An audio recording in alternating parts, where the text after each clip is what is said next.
Olá, tudo bom? Espero que estejam todos bem. No dia de hoje eu vou fazer aqui uma apresentação dos capítulos 1 e 2 desse livrinho aqui do Eduardo Said, Humanismo e Crítica Democrática. A importância desse livro no nosso curso é especialmente por trazer um diagnóstico do tempo presente, um diagnóstico de um momento pós o 11 de setembro, né? Mas um momento inicial do pós 11 de setembro, onde o Eduardo Said ele vai ter uma percepção política acerca do resgate do humanismo, né? Mas também daqueles que são elementos que podem começar a estar presentes no século XXI e que ameaçam qualquer visão de humanismo, sobretudo as guerras, o mundo em beligerância e o medo do terrorismo.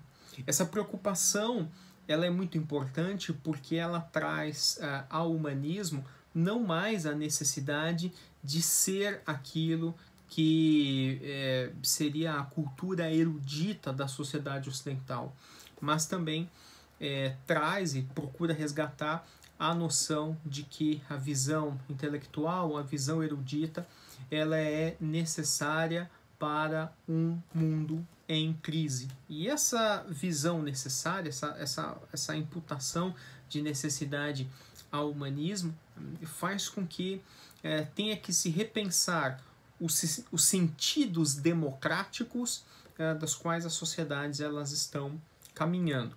Quando eu penso com essas ideias iniciais, é sempre importante trazer aqui um pouco, né, dessa ideia de que o cânone da cultura ocidental valorizou determinados aspectos culturais, determinados aspectos que foram ao longo do tempo tomados descontextualizadamente e, consequentemente, esses aspectos eles passaram a ser subjugados, esses aspectos passaram a ser subordinados a uma visão basicamente muito mais pragmática e utilitarista de como que se trabalharia o cânone ocidental em detrimento de uma visão cultural.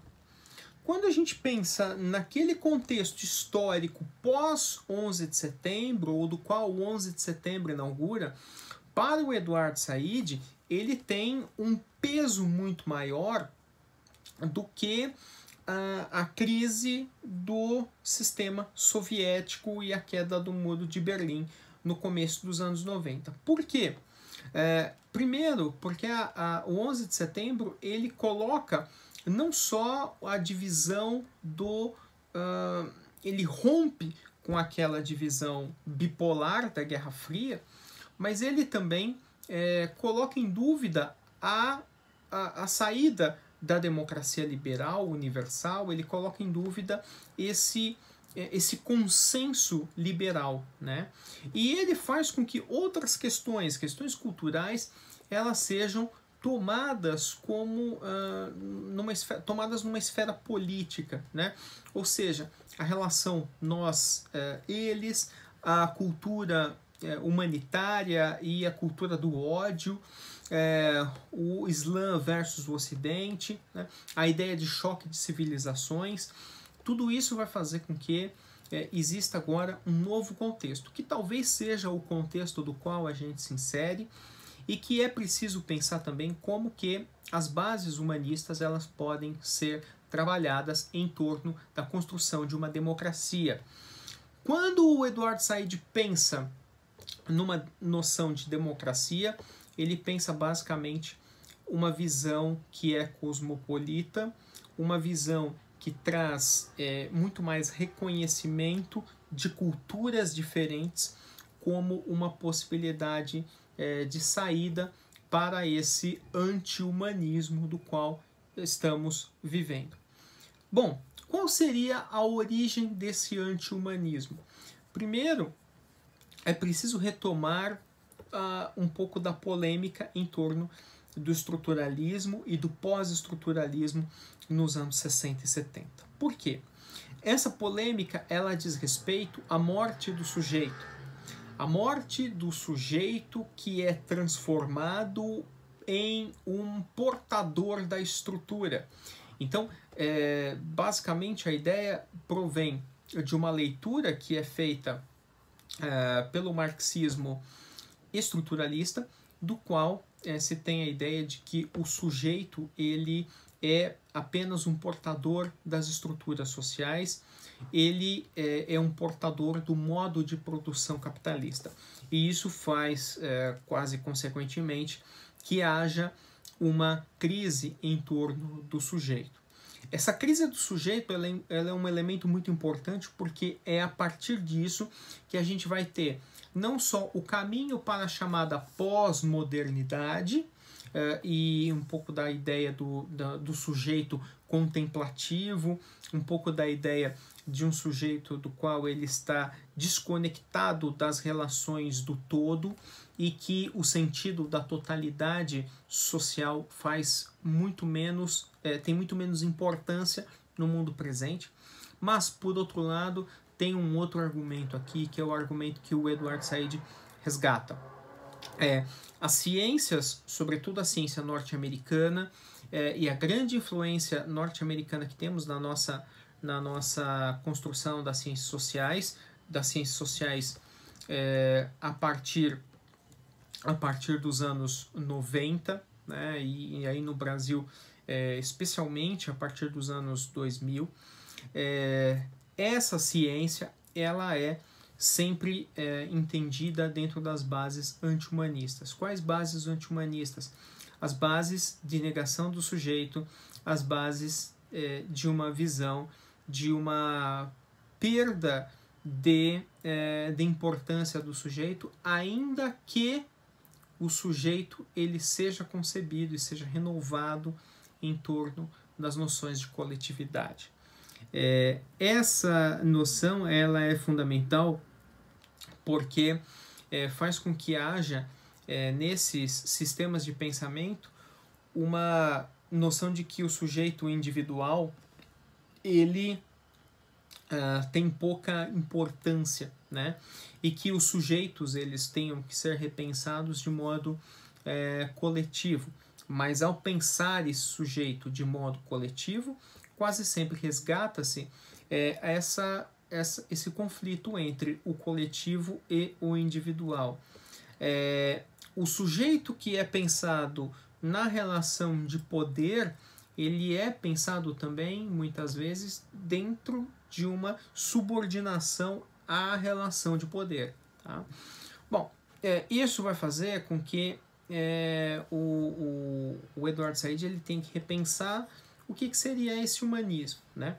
O humanismo para ele não é uma tendência totalizadora e essencialista. Essa é a crítica que o James Clifford faz ao Edward Said, sobretudo ao livro O Orientalismo, né?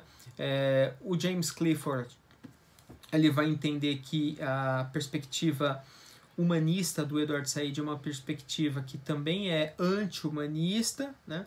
E que essa tensão ela não seria bem resolvida, mas também o antropólogo o James Clifford vai perceber que o Edward Said estaria essencializando algumas relações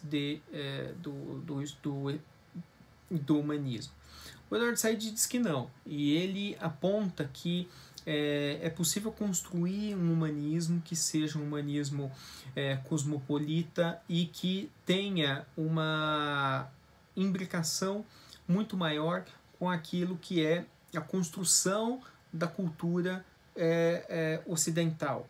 A construção da cultura ocidental não nas bases imperialistas ou nas bases orientalistas, mas a construção de uma cultura ocidental que seja pensada na forma em que os homens fazem história, né? E como que esse fazer, né, da história muitas vezes ele pode ignorar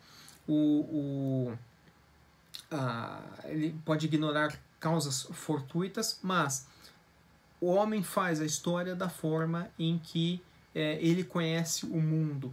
Essa é uma visão que ela está presente no Giambattista Vico, no livro da Ciência Nova, e faz com que tenha que se pensar um humanismo como um conhecimento filosófico, um conhecimento amplo, que necessita de uma base erudita, mas que também necessita de uma base de uma compreensão muito mais alargada dos cientistas, sobretudo aí dos cientistas sociais ou dos críticos dos estudos culturais em torno da sociedade capitalista.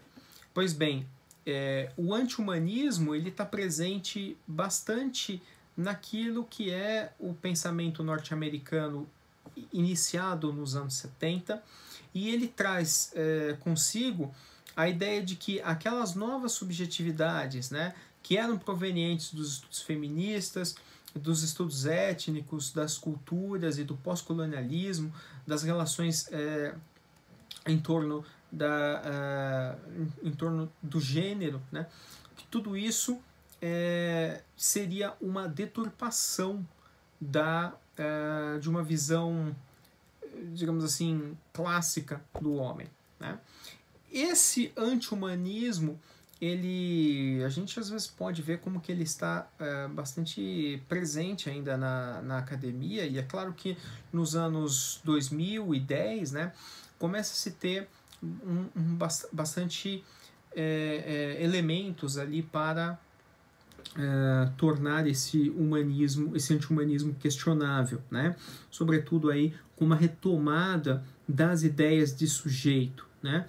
Mas o que toca aqui no Edward Said é especialmente a ideia de que tanto o pós-colonialismo quanto os estudos étnicos e culturais, eles têm uma importância fundamental para a compreensão desse nosso tempo presente, né? A questão da identidade não pode mais ser percebida como a identidade nacional e o patriotismo, né? E sim a parte das identidades coletivas que são construídas com os vários sujeitos, né? E a composição mais geral, a composição cosmopolita dessas identidades. Portanto, esse humanismo que o Edward Said ele tenta perceber é um humanismo democrático, ele é um humanismo libertador, né? Ele tenta buscar uma concepção democrática multilingüe, multicultural, né?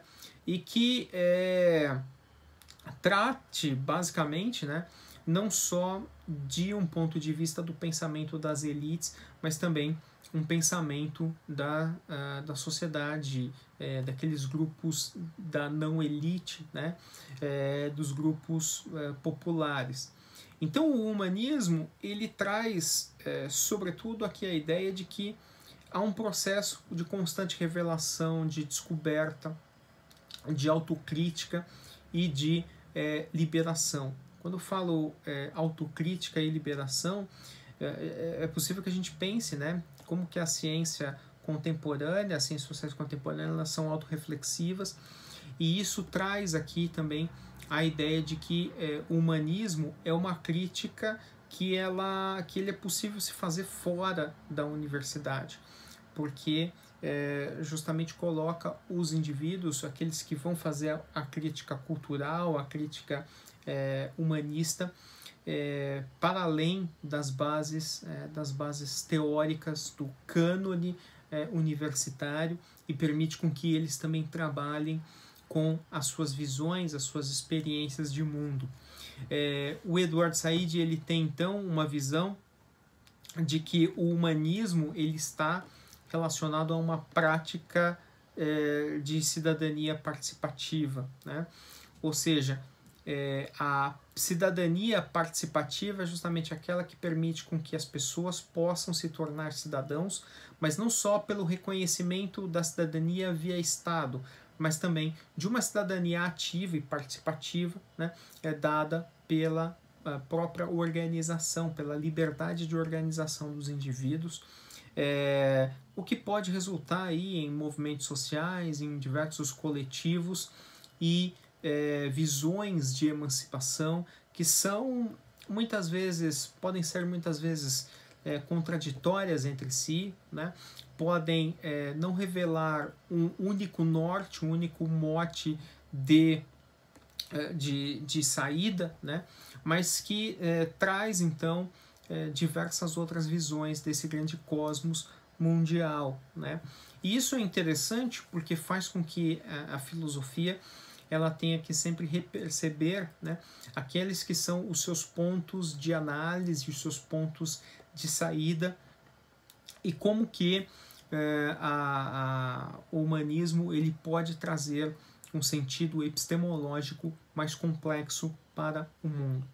Quando a gente pensa numa nova epistemologia, isso é o que o Edward Said pensa, é o que vai estar presente nos estudos pós-coloniais, nos estudos decoloniais também, né?